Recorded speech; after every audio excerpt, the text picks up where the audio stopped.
सत्ता के गलियारे में आपका एक बार फिर से स्वागत है। हमारे साथ है पीएल पुनिया जी।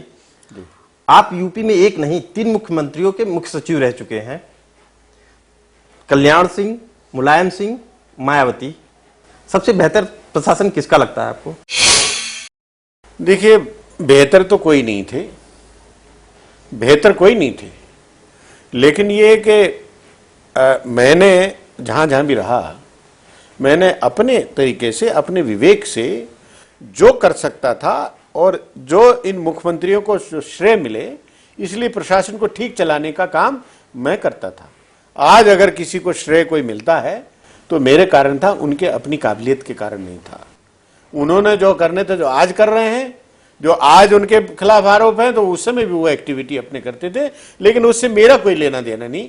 मैं अपने कार्यालय में आके कार्यालय को सही व्यवस्थित करके जितनी योजनाओं का काम, जिनकी मॉनिटरिंग वगैरह करनी होती थी, वो मॉनिटरिंग करके अपना काम करता। आपको एक बेहतर व्यक्ति के रूप में कल्याण सिंह, मुलायम सिंह और मायावती, कौन बेहतर लगा? कोई बेहतर नहीं है। सभी एक तरह के स्वार्थी हैं, भ्रष्टाचारी हैं, जातिवादी हैं और समाज को बांटने वाले हैं, समाज को जोड़ने वाले नहीं। सब बराबर है। आपको कोई भी मुख्यमंत्री पसंद नहीं आया? नहीं, पसंद करने लायक कोई था ही नहीं, इसलिए। आज आप कांग्रेस पार्टी में हैं, इसलिए ऐसी बातें बोल रहे हैं, या अगर यही मंशा आपने पहले साबित की होती कि आप उन लोगों के प्रिंसिपल सेक्रेटरी रह पाते हैं? नहीं, उस समय मेरे से किसी ने पूछा नहीं, जैसे आज आप पूछ रहे हैं। आज मैं आपका आभारी हूं कि आप मुझसे सवाल पूछ रहे हैं, तो मैं जवाब दे रहा हूं। अगर ये सवाल नहीं पूछते तो मैं ये जवाब भी ना देता, आज भी ना देता। लेकिन मैं आभारी हूं कि आपने ये पूछा। उस समय तो हमसे किसी ने नहीं पूछा। अगर उस समय भी पूछते तो मैं यही बताता, जवाब देता।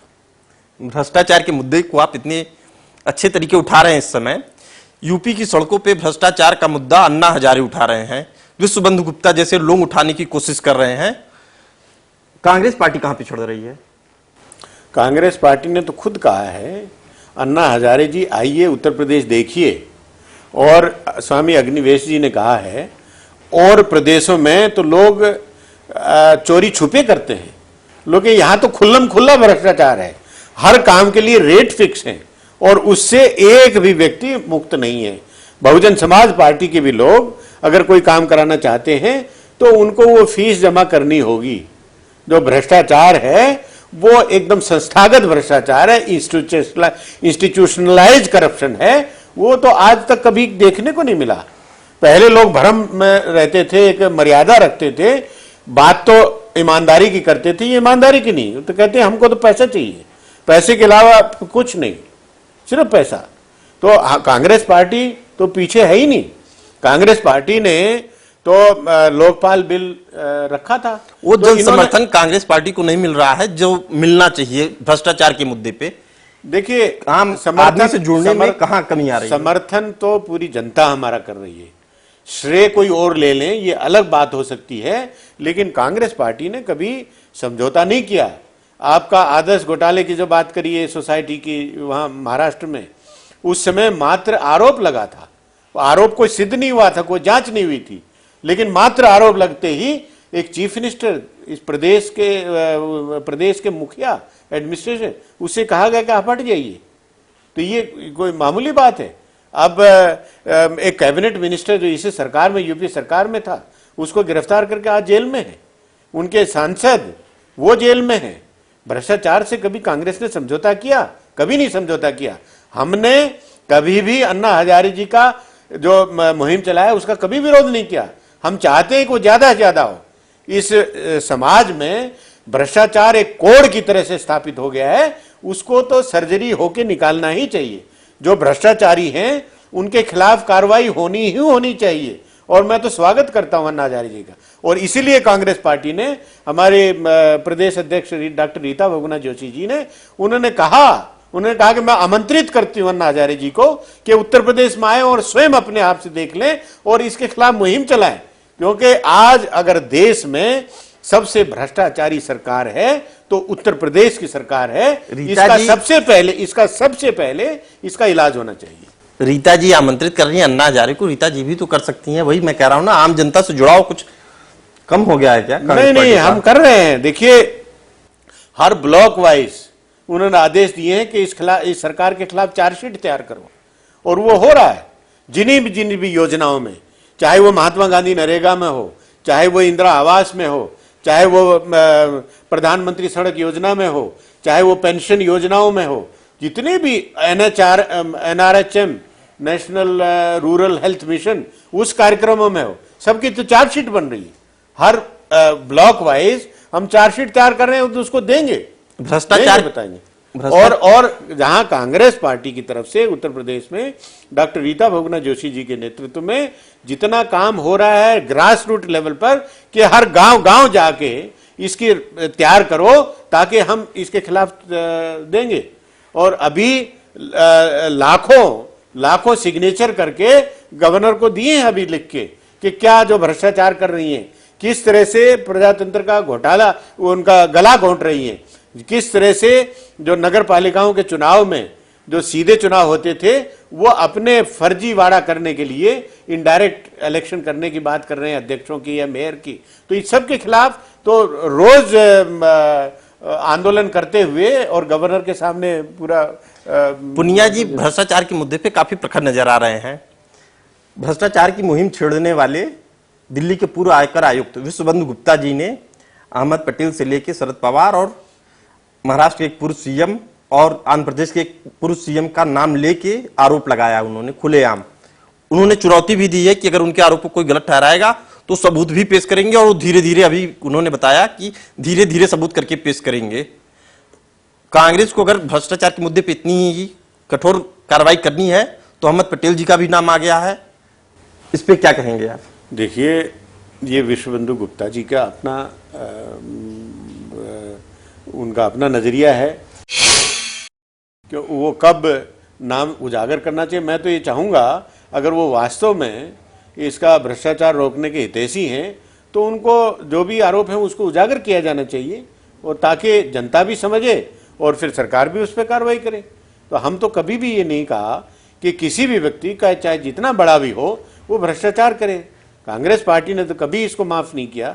और सोनिया गांधी जी जरा भी किसी के खिलाफ आरोप होता है तो उसे किनारा करती हैं। तो उनको तो चाहिए जो भी है, विश्वबंधु गुप्ता जी हों चाहे और हों, अन्ना हजारे जी हों, केजरीवाल जी हों, सब जितने भी हैं उनको आना चाहिए, जो जो मुद्दे हैं उनको सामने उठाना चाहिए। हम तो कभी नहीं कहते कि वो चुप रहें, हम तो चाहते हैं कि ज्यादा से ज्यादा बताएं ताकि उनकी कार्रवाई हो। लेकिन खुलेआम इतने बड़े नेता का नाम लिया जा रहा है कि मानहानि का दावा करने का दावा भी कोई नहीं ठोकेगा। अब ये उनके और जिसका नाम ले रहे हैं उनके ऊपर है। कोई मैं ना तो उनका किसी का वकील हूँ और ना ही मैं कोई उनका प्रवक्ता हूँ, तो इसलिए मैं इसके बारे में कुछ नहीं कह सकता। ये जो सूचना है अगर सही होगी तो कौन उनका करेगा, मानहानि का करेगा अगर सही सूचना है। अगर गलत सूचना करेगा जिसके बारे में तो फिर वो और ये आमने सामने होंगे और अदालत होगी। आपको हमेशा बेहतर प्रशासक के रूप में देखा गया है, यूपी की जनता के दिलों में भी आप बसते रहे। अब एक राजनेता के तौर पे आप उनके दिलों में बसने के लिए क्या करेंगे?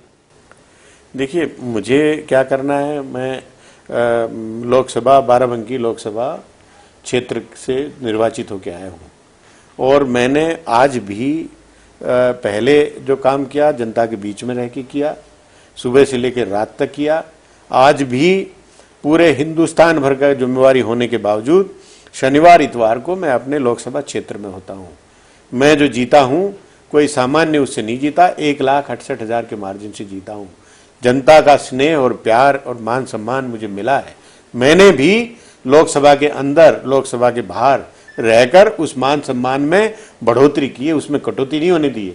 और मेरे क्षेत्र के लोग उसको मानते हैं, जानते हैं, समझते हैं, इसलिए मुझे प्यार करते हैं। और जितने भी योजनाएं हैं वहाँ उस क्षेत्र के लिए, उन सब के लिए हर मंत्रालय में मिलना, जाना, बात करना, चिट्ठी लिखना, और मैंने अनेक ऐसे काम कराए हैं। शिक्षा के क्षेत्र में 4 इंटर कॉलेजेस, एक लड़कियों का इंटर कॉलेज वो इस बीच में हमने सैंक्शन कराया है जिसका निर्माण कार्य प्रारंभ हो गया है। और बाकी भी स्वास्थ्य के क्षेत्र में आपकी उपलब्धियां तो हैं।